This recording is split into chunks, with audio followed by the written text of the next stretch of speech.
Wesh les potes, comment ça va cette semaine? Bah écoutez, moi ça va plutôt pas mal, hein. Je suis content de vous retrouver aujourd'hui pour cette nouvelle vidéo. Je suis très content des retours de la vidéo de la semaine dernière, justement, ça m'a fait super plaisir. Bon, celle sur la SNCF, j'ai eu l'impression qu'elle vous a plu. Je suis super content. Bon, c'est vrai que cette vidéo là, elle sort un petit peu en retard, parce que ces derniers temps j'étais un peu malade, donc je te cache pas que j'étais pas en forme pour tourner une vidéo, mon pote. Je suis désolé. Mais bon, comme on dit, mieux vaut tard que jamais, voilà, c'est pour ça que je suis là aujourd'hui, donc kiffe, mets-toi bien. Ah oui, il y a un petit point que je voulais justement aborder. J'ai tendance dans mes vidéos à parler souvent au masculin, donc à dire les potes, les mecs, les gars, mais les filles, s'il y a des membres du sexe féminin qui sont sur ma chaîne, vous êtes les bienvenus, venez kiffer avec nous, on se met bien tous ensemble. Voilà, c'est vrai que j'ai tendance à parler souvent au masculin, mais voilà, c'est un réflexe du langage. Mais bien sûr, voilà, ce que je fais, ce que j'essaie de produire, entre guillemets, c'est assez ouvert à tout le monde. Bah, écoute, en même temps, je peux pas me permettre de faire la fine bouche, mon pote, hein. Quand j'aurai 1 million d'abonnés, là, je pourrais faire le... Tu vois, je pourrais faire le gars un peu, mais pour le moment, je peux pas me permettre. Quoi, je suis honnête. Donc écoutez, on va se retrouver aujourd'hui pour une vidéo, je pense que tu l'as compris, toujours sur le thème des transports. Je pense que voilà, je vais pas présenter Blablacar, tout le monde connaît l'application. Et moi je suis un grand utilisateur de Blablacar justement. Depuis à peu près 2016, j'utilise de façon un peu fréquente l'application. En tout cas tous les mois j'utilise régulièrement l'application Blablacar pour faire des trajets courts ou assez longs. J'ai pas mal d'anecdotes. J'ai été amené à rencontrer des conducteurs et des passagers, certains très atypiques, certains un peu flippants. C'est justement l'objet de ma petite anecdote que je vais vous faire, avant de vous parler des pires commentaires, enfin des pires ou des meilleurs, ça va dépendre un peu du point de vue. Écoute, pose-toi dans ton hamac, prends ton petit jus de papaye, ta petite brioche, et mets-toi bien, cale-toi devant la vidéo. On se met bien. Donc écoute, petite anecdote, voilà, je dirais la première anecdote, et la seule dans cette vidéo, je veux pas trop te péter les glinches avec ma vie, je t'en raconte juste une seule. On la joue soft aujourd'hui. Donc alors c'était pour un trajet, pour être honnête je sais plus très bien, c'était soit pour aller sur Paris ou pour revenir de Paris, pour aller chez moi. Bon voilà, assez classique, hein. On se donne rendez-vous, je monte dans le Blablacar, on était deux, donc moi et donc le conducteur, c'était un homme d'une quarantaine d'années, enfin entre 40 et 50 ans, je me souviens plus très bien. Je sais que c'était un père de famille, puisqu'il m'avait raconté un peu sa vie. Et tout se passe bien, on prend la route, on fait un peu connaissance, donc les questions bateau, hein. Qu'est-ce que tu fais dans la vie, pourquoi t'étais sur Paris, pourquoi tu vas là-bas, enfin je te dépose. Voilà, on fait connaissance de façon un peu basique.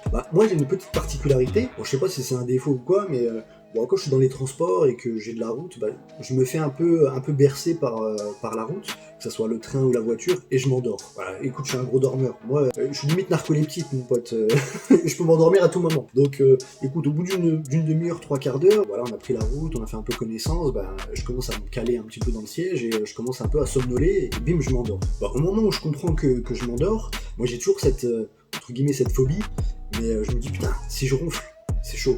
Tu vois, faut pas que les gens m'entendent ronfler. Parce que voilà, je ronfle un peu quand je dors et j'aime pas. Voilà, j'aime pas qu'on m'entende ronfler. Donc, bim, je me réveille en sursaut d'un coup, je le regarde et je lui dis je me suis un peu endormi, j'espère que j'ai pas ronflé. Là, il me regarde, il me dit que ça comment? Il me dit non, vous avez pas ronflé, vous inquiétez pas. Mais en gros, il me dit ah ouais, c'est étonnant, vous arrivez à vous endormir avec un inconnu au volant. Moi, je serais vous.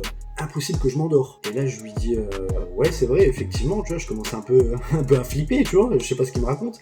Et là il me dit ouais franchement moi je serais vous, impossible que je m'endors alors que c'est un inconnu qui conduit, on est au milieu de nulle part, moi je fais pas confiance. Ouais gros là je me suis dit on est dans un film quoi, il veut me faire flipper, c'est quoi ces délires là? Et en plus ouais c'est vrai, tu vois, il avait raison, on était sur l'autoroute, il se passe un truc, qu'est-ce que tu veux que je fasse, on est à 130, donc je vais pas sauter de la voiture, tu vois, à ce moment là je me suis dit wow, je me suis mis en panique, donc je me suis redressé, je me suis mis à l'affût, je peux dire que j'ai plus dormi une seule seconde du trajet mon pote, hein. J'étais focus, hein. Je me suis dit il se passe un truc, je pète un coup de coude, je prends le volant, je fais un truc à la Fast and Furious, on va se cogner dans une barrière, on va faire un truc. Bref il me dit ça, donc je sais plus trop ce que je lui réponds, mais tranquille, on fait le voyage tranquillement, on arrive justement au moment du point de dépose, et il me dit non mais écoutez je peux vous déposer chez vous, il n'y a pas de problème.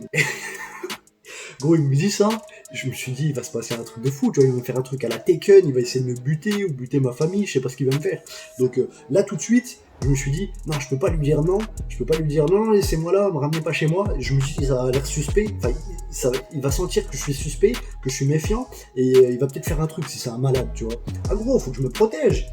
Normal, je suis avec un inconnu, donc voilà, tu vois, j'ai réfléchi tout de suite dans mon cône, je me suis dit, il faut que je trouve un subterfuge. Donc je lui dis quoi? Je lui dis, ah bah ouais, c'est super gentil, ouais, je vous remercie.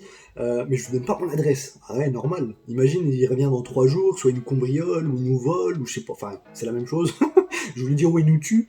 Donc, je lui dis quoi? Je lui dis, ah bah ouais, c'est super gentil. Et je lui donne une fausse adresse, tu vois. Je lui dis, oh, je sais plus où je l'ai amené, mais je lui dis, ouais, continue tout droit. Enfin, je l'ai éloigné super loin de chez moi, tu vois. Et bref, il me dépose, super gentil, donc je récupère mon sac, on se serre la main, il me dit, bah écoutez, à bientôt, à une prochaine fois, tu vois, avec son petit sourire. Mais tu vois, gentil, hein. Et moi, dans ma tête, je lui dis, oui, super, mais bah, écoutez, encore merci, hein, au revoir. Et gros, dans ma tête, je me suis dit, casse-toi de là, plus jamais je reprends un Blablacar avec toi, ça le fout, tu vois. Donc, alors, par rapport aux commentaires, les gars, j'avais trouvé un site internet avec plein de commentaires, franchement, super marrants, mais malheureusement, donc, je me suis un petit peu renseigné sur YouTube, et bon, ça a déjà été fait par d'autres youtubeurs. Les mêmes commentaires, tu vois, exactement. Donc, je me suis dit, bon, c'est un peu claqué, je vais pas refaire la même chose. Mais écoute, j'ai pas lâché l'affaire pour autant. J'ai recoiffé rapidement ma moustache, j'ai dégainé mon téléphone de cowboy, j'ai lancé l'application Blablacar, je me suis mis en mode chasseur, et en quête du moindre commentaire, même je dirais le meilleur commentaire drôle, insolite, polémique, pouvant susciter mon intérêt et le vôtre, mais ça n'a pas été chose aisée depuis ma abord. Mais j'ai gardé le cap. Quoi, j'en fais un peu trop? Ça va les mecs, je m'enflamme un petit peu. Ok, excuse-moi, c'est ma vidéo, pote, c'est ma vidéo, voilà. Alors là, en 4ème position, les mecs, on a un excellent candidat. Ah, lui, il est magnifique. On va l'appeler Michou l'Alzheimer. C'est le seul type qui te dépose chez toi, mais qui, au bout de 8 secondes, il oublie que t'es dans la voiture avec lui. Justement, donc, alors Michel qui met, voilà le commentaire décevant, et qui met a oublié de me prévenir qu'il annulait son voyage. Donc il met ça à un de ses passagers. Et justement, le passager en question qui s'appelle Kevin, qui répond, qui lui met vous vous êtes trompé car j'étais à l'avant de votre voiture. Bon, il s'est trompé le type, mais voilà, ça m'a fait délirer. Le gars en mode il oublie, il perd la mémoire. Voilà, donc Michou l'Alzheimer, t'es en 4ème position, mon pote. Alors les gars, en 3ème position, on va retrouver un conducteur tranquille la life, un peu chaud sur la pédale quand même, borderline, et justement on a un de ses passagers, Eric, qui lui met bien. Omar, un grand bedouin atypique. Alors déjà les mecs, bedouin atypique, alors je sais pas s'il a fait une faute d'orthographe ou si bedouin, c'est moi qui connais pas ce terme. Donc un grand bedouin atypique, sympathique avec ses claquettes jaunes. Le mec il conduit en claquette jaune, voilà, c'est pour ça que je vous ai dit assez cool le mec, hein, tranquille. Donc claquette jaune, une bonne route à discuter à 3 sans voir le temps passer, entre histoire, aventure et recommandation de prudence. Donc tu sens que le mec c'était un chaud de la pédale. Ça c'est la vie d'Eric. Mais on a un autre passager d'Omar qui lui est un peu plus salé. Donc on retrouve Arnaud qui lui met à éviter. Pourquoi? Parce qu'il propose de payer à la main. Ah, je vous ai dit un peu borderline notre Omar. Hein. Ah, lui, il fait son propre business parallèle, tu vois, il veut passer à travers Blablacar. Hein. Alors en 2ème position, les potes, on a un conducteur. Bah, j'ai remarqué, c'est beaucoup de conducteurs. Alors lui, il s'appelle Lynn, un peu escroc sur les bords quand même, vous allez voir. On a justement donc Camille qui met la note décevante. Je n'ai pas pu être à 8h30 au rendez-vous Place d'Italie, donc j'ai appelé Lynn à 8h30 lui proposant de me récupérer à Bastille. Donc voilà, il le prévient quand même en amont, ce qui est sympa. Contre dédommagement bien sûr pour aller à Reims. Il a refusé et encaissé les 11 €, pas très sympa.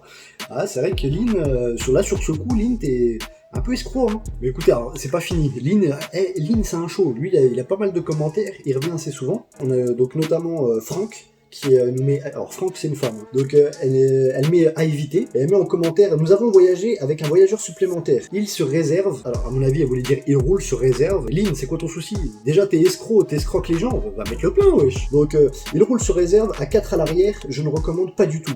Très déçu, aucune excuse, il nous a pas demandé notre avis. Ça c'est pas sympa Lynn. Le gars il arnaque les gens, il roule sur réserve, il les fout tous à l'arrière. C'est pas ouf, mais écoutez, Lynn il se laisse pas démonter. Hein. Alors lui, il est droit dans ses bottes, regardez sa réponse. Franck, vous êtes vraiment une personne malhonnête et hypocrite. J'espère que ton fils ne va pas devenir une copie comme toi. Alors le gars, il mêle carrément les enfants direct dedans.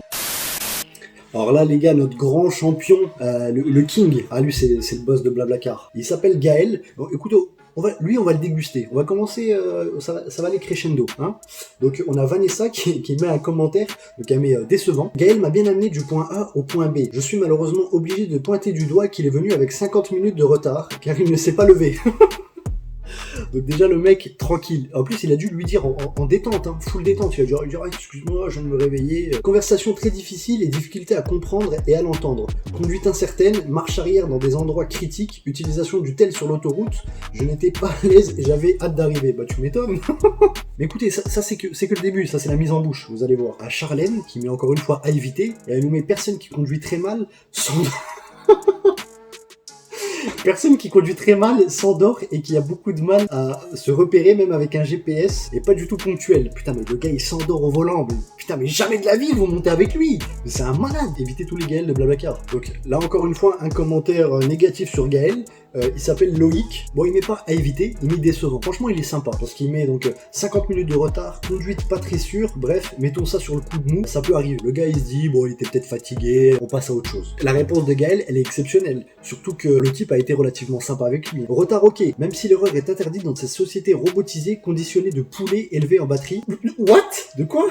Ma conduite est sûre pour info. La grande majorité des avis l'attestent. Bon, je parle pas de ce week-end, hein, mais en général. Montpellier, par exemple, c'est le bazar, il faut s'y habituer. Et je préfère les passagers locaux sympas. Ah ouais, ok, le gars il est fort quand même. Il prend des gens en Blablacar, mais il dit clairement qu'il préfère prendre des gens de sa région. Le reste, vous êtes de la merde quoi. Encore une fois, c'est un passager qui s'appelle Steven qui met à éviter. Gaël est quelqu'un de très gentil. Malheureusement, il est mal organisé. Il a changé à plusieurs reprises le point de rendez-vous et n'avait pas d'essence dans sa voiture. Et il a demandé à un covoitureur de lui payer un plein pour qu'on puisse repartir. Non mais le type, il est exceptionnel. Le gars, il demande à des passagers de lui mettre son plein, mais le gars, c'est un malade. Il est complètement taré. Alors, rappelons les précédents de Gaël. Conduite incertaine, marche arrière dans des endroits exigus, retard. Il demande à d'autres gens de mettre son plein, et il est de mauvaise foi. Et Blablacar, faut le suivre de près. Là, c'est pas possible. Bon écoutez, c'était la fin de cette vidéo, je suis très content, j'espère qu'elle vous a plu, moi ça m'a fait rigoler, il y a certains commentaires qui m'ont vraiment tué de rire. Écoutez, en tout cas, je te souhaite un bon time en fonction du moment où tu regardes cette vidéo, n'hésite pas à liker, à t'abonner, ça me fait super plaisir, et je te dis à la prochaine, peace.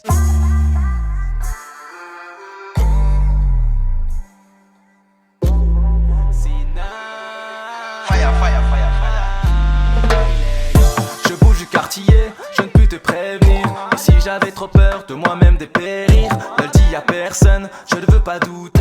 Je suis trop perché, y'a qu'un drone qui peut me shooter.